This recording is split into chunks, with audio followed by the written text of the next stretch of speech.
Magandang araw sa inyong lahat.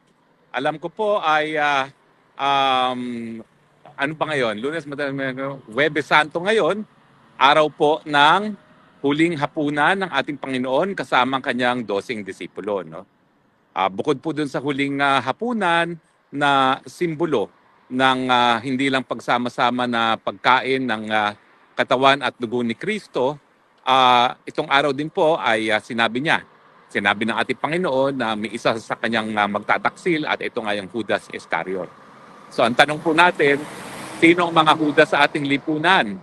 Ito po yung mga nagbebenta ng bayan natin sa mga dayuhan, yung nagkakaladkad sa atin sa gera, maski wala tayong pang-nasyonal na interes na makipaggera, yung umaaway sa mga bansa na pwede magbigay ng trabaho at mga turista sa ating bayan. At siyempre, ito po yung mga opisyales na wala sa tamang pag-iisip, merong bisyo, and yet nagpupumilit na manatili sa pwesto dahil gusto nila magpasasa, no? At gusto pa nilang lalo pang yumaman, bagamat napakadami na nilang mga nalamon na galing sa kaba ng bayan. Bukod pa po rito, ngayon din po yung paghuhugas ng mga paa. Ito po yung simbolo ng pagpakumbaba ng ating mahal na Kristo at yung simbolo ng tunay na paglilingkod sa kapwa. Kaya nga po ang tanong, ano bang tunay na paglilingkod? Yan ba ay yung nakakulong ngayon sa kulungan dahil ginawa niya kung ano yung sa tingin niya at tama sa kanyang bansa? O yan ba yung nagpakulong sa kapwa Pilipino para lamang mawala ang tinik sa politika at magpasasa sa pwesto? No? Sino po ang tunay na nagsisilbi? Yan ba yung pinagsilbihan ng ama at kinalimutan ang mga nakaraan ng mga mapait na karanasan sa kanilang buhay dahil nga sa aberya na dinadanasan? Well, alam niyo po, habang pinag-uusapan natin ang Maundy Thursday, yung Last Supper at saka yung washing of the feet, lumabas din yung survey na talaga naman pong napakalaki ng bagsak ng trust rating at ng approval rating ng Marcos Jr. administration.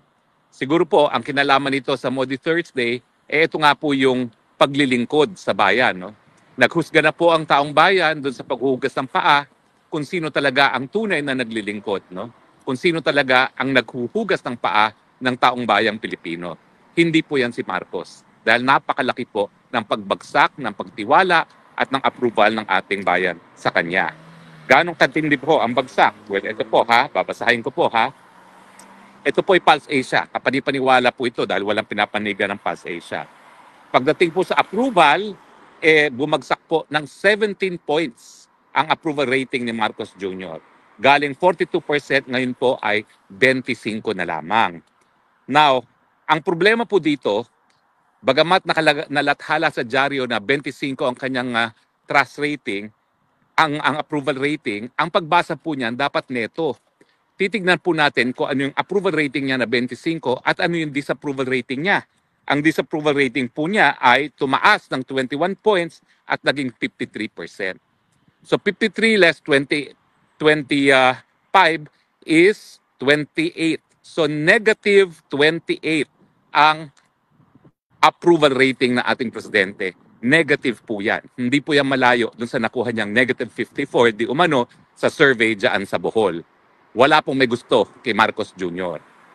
At kung titingnan po natin yan, sa porsyentohan lamang, sa 4 na Pilipino, isa lang ang nag-a-approve sa ginagawa ni Marcos Jr., 2 ay hindi approve at yung isa ay undecided. Pero dahil nga nito po yan, negative 28% ang approval. Ibig sabihin, hindi ka approve, Marcos Jr. Na pagdating naman sa pagtitiwala, trust rating, nako, ito po mas malaki ang distrust kesa sa trust, no? Ang trust rating po niya galing 42, ngayon po ay 25. Bagsak by more than 20 points, no? Almost 20 points ang bagsak, no? 23 points ang pagbagsak pagdating sa trust rating. At umakyat ang distrust. Umakyat po sa 54 galing 32.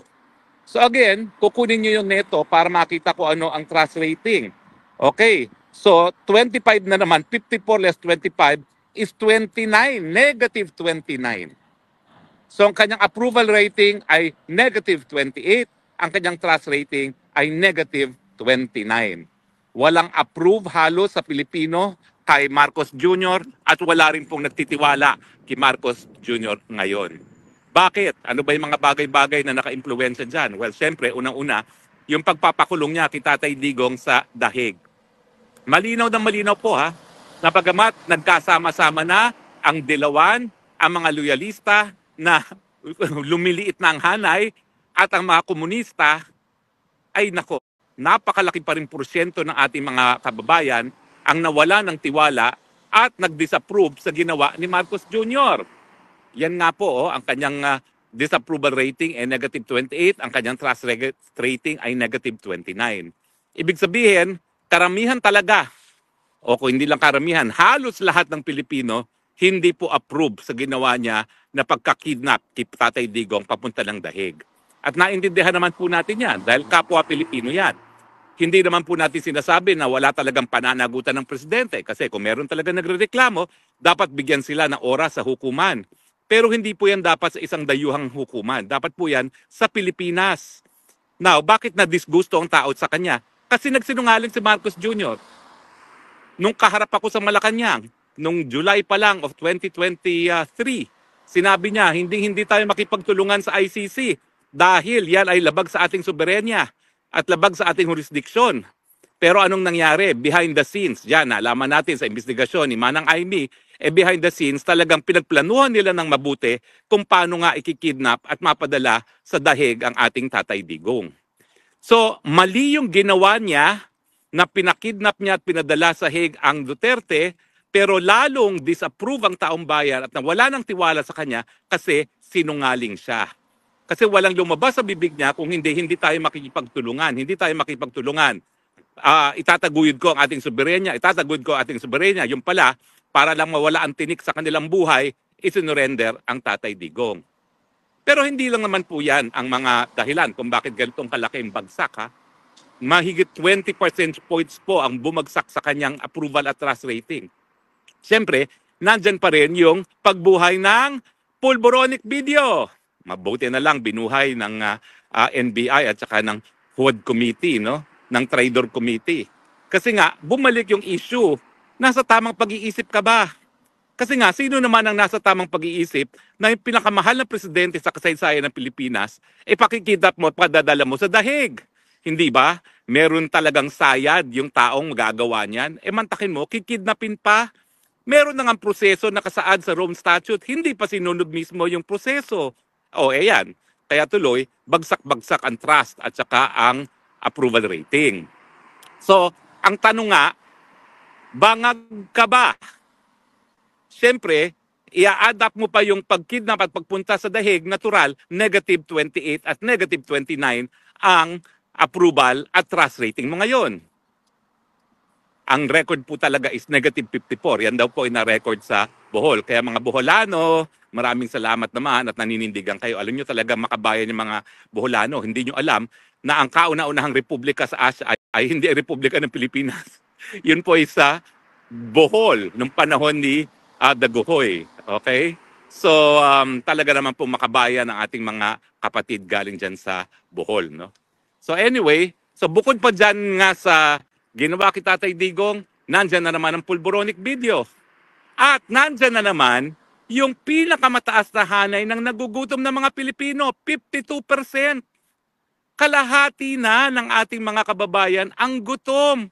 Paano ka ba naman magkakaroon ng approval rating na mataas? Kalahati ng Pilipino, isa sa dalawa, gutom. Kumakalab ang sitmura. Di ba? Tapos dadagdagan mo pa ng iba pang problema. Kriminalidad. Ano nangyari kay Anson Ke? Napakakarumal-dumal na krimen. At meron na naman po akong balita meron na namang mayaman palang nakidnap pero tahimik sila ngayon dahil ayaw na nila madagdagan ang problema nila na talagang bagamat pinangangalandakan nila na mas mapayapa daw ngayon ang ating mga lipunan sa ilalim ni Marcos Jr. Kita nyo naman kung gano'ng karumal-dumal ang mga kidnapping. Sabi nga nung presidente ng Chinese Association, no, 12 itong taon lang ang nakidnap. 10 mga Filipino-Chinese, 2 dayuhan. Ako lang Matapos ang eleksyon, dala-dalawang hawak kong kidnapping for ransom na mga kaso. Isa doon, ang akusado ay paniniwalaang nag-death threat pa kay Inday Sara Duterte. At talaga namang ang sabi, organized crime yan. Kaya yung isang na PNP chief dati, binigyan o kauli ng security. Pero siyempre, bawi na yon. Binaya ng unang-unang ginawa ng Marcos Jr. Tinanggal lahat ng security detail. Miski alam naman nating lahat na yung aking pinoprosecute na kidnapper ay may sariling private army, no? At mabuti na lang, bago sila nakagalaw, na-raid na. At nawala na yung kanilang mga armas. So, number 1, pagpapadala sa papakidnap kita Tatay Digong. Number 2, yung pulboronic video at yung hindi pa nagpapa-hair follicle test ng tuluyan ng mapasinungalingan na siya ay vangag. Number 3, yung gutom ang taong bayan. At number 4, yung kriminalidad na lantaran. Pero wag natin kakalimutan patuloy pa rin tumataas ang presyo ng bilihin. Bumaba man ang inflation, in the first place, mataas na yung inflation sa mga nakalipas na panahon. So bumagal lang ng kaunti, but make no mistake about it, napakataas na ng presyo ng mga bilihin. At yan naman po ay palagi nating pinag-uusapan na ang root cause ng mataas na presyo ng bilihin ay yung kakulangan ng gobyerno na bigyan ng suporta ang agrikultura sektor kung saan naghahanap buhay ang karamihan pa rin ng ating mga kababayan. At pangalawa, yung sunod-sunuran kasi tayo sa mga Amerikano nang sinabing wag bumili ng mga murang gasolina at petrolyo sa Russia, ginagawa natin yan. Bagay na hindi naman sinusunod ng mga bansa gaya ng India at ng China, kaya nakikinabang pa rin sila sa murang presyo ng petrolyo. At siyempre, yung usapin pa rin na kulang ang trabaho, mababang sweldo. Bakit nga po? Dahil kinukonsiderang kaaway ang pinakamalaking pinanggagalingan ng kapital dito sa Southeast Asia at pinakamaraming pinanggagalingan ng turista sa Southeast Asia. Ulitin ko po 35 million ang Thailand, 6 million galing sa People's Republic of China. Tayo, 5.5 million. Total tourist na yan. At hundreds of thousands lamang ang galing sa China. Mantakin nyo, kung makakuha lang tayo ng kalahati ng turista galing sa Thailand, 15 million, naku po, siguro ang ating GNP magiging 18 to 19% per annum. Talagang magiging tiger economy tayo dahil laking ganda naman ng Pilipinas kesa sa Thailand. Ako po'y hindi ko sinasabi yan dahil ako'y Pilipino. Sinasabi ko po yan dahil ako'y gala. Ako'y lakwatsero. At nakita ko na po ang mga sulok-sulukan ng Thailand, Indonesia. Wala po talagang ikukumpira sa ganda ng ating bayan. Kaya nga po, kung ako ngayon ay nasa abroad, dahil hindi ko po yan gusto. Dahil ako po'y umiiwas lang doon sa panunupil na aking karapatan, lalong-lalo na yung karapatan ko na maging malaya dahil wala naman po akong kahit anong pagkakasala na nagawa laban sa bayan at laban sa ating Panginoon. So ngayong araw ng Miyerkules Santo, balikan po natin ang turo ng ating may kapal. Kinakailangan po magpakumbaba at kinakailangan mandilbihan ng tapat. Marcos Jr., ngayong 28 at 29% na ang iyong approval at trust rating, paano ka magpapakumbaba? At paano ka magbibigay ng tunay na serbisyo sa bayan ngayon? Isa lang ang pwede mong gawin. Magbitiw ka na sa presyo. Sumunod ka sa turo ng ating Panginoon, magpakumbaba ka, umamin ka na ikaw ay wala sa tamang pag-iisip, umamin ka na ikaw ay may bisyo, umamin ka na hindi mo na magagawan ng remedyo ang problema ng bayan, magbitiw ka na at hayaan mo na yung mga nasa tamang pag-iisip ang pumalit nang sa ganon, tayo naman ay makaahon sa ating mga problema. Congratulations naman po kay Inday Sara Duterte at nalaman naman po natin na bumalik na po sa napakataas na approval at trust rating ang BP Sara. Hindi ko na po sasabihin ang numero dahil alam naman po natin yan. Parehong 50+% ata ang kanyang approval at 61% ang kanyang trust rating. Bakit po nangyari yan? Dahil dun sa pinakita niyang pagmamahal sa kanyang ama, unang-una, talagang ang mga Pilipino binibigyan ng malaking halaga ang pamilya. Mantakin niyo yung ginawa niya, talagang tinigil niya ang buhay niya ng 3 linggo at ginugol niya para sa kanyang ama dito sa dahig. At bukod pa dyan, kahit anong putik na binabato sa kanya, tignan niyo po ha, tahimik lang ang Inday Sara. Patuloy na naninilbihan, nakikinig sa mga problema ng taong bayan, nakikiramay doon sa mga problema ng taong bayan. Kaya kung gusto umakyat ang trust and approval rating, sundan po natin ang yapak ng Panginoon, magsilbi ng tama sa ating mga kababayan. Sana po, kahit papano, bagamat ang ating pinag-usapan ay ang napakababang trust at approval rating ni Marcos Jr., nakapagbigay paalala rin tayo ng importansya ng araw na ito, ang Maundy Thursday or ang Miyerkules Santo. Paninilbihan, pagpapakumbaba, at pagtatanggap kay Kristo bilang tagapagligtas. So, sa lahat po ng ating mga kababayan, may you have a holy Maundy Thursday. Maraming salamat po sa inyong patuloy na pagtangkilik galing po sa Netherlands. Ito po inyong spokes ng bayan, Harry Roque nagsasabi, I love you, Philippines. You're the only country that I have. You're the only country that I love. God bless the Philippines. Ha. May you have a holy Maundy Thursday.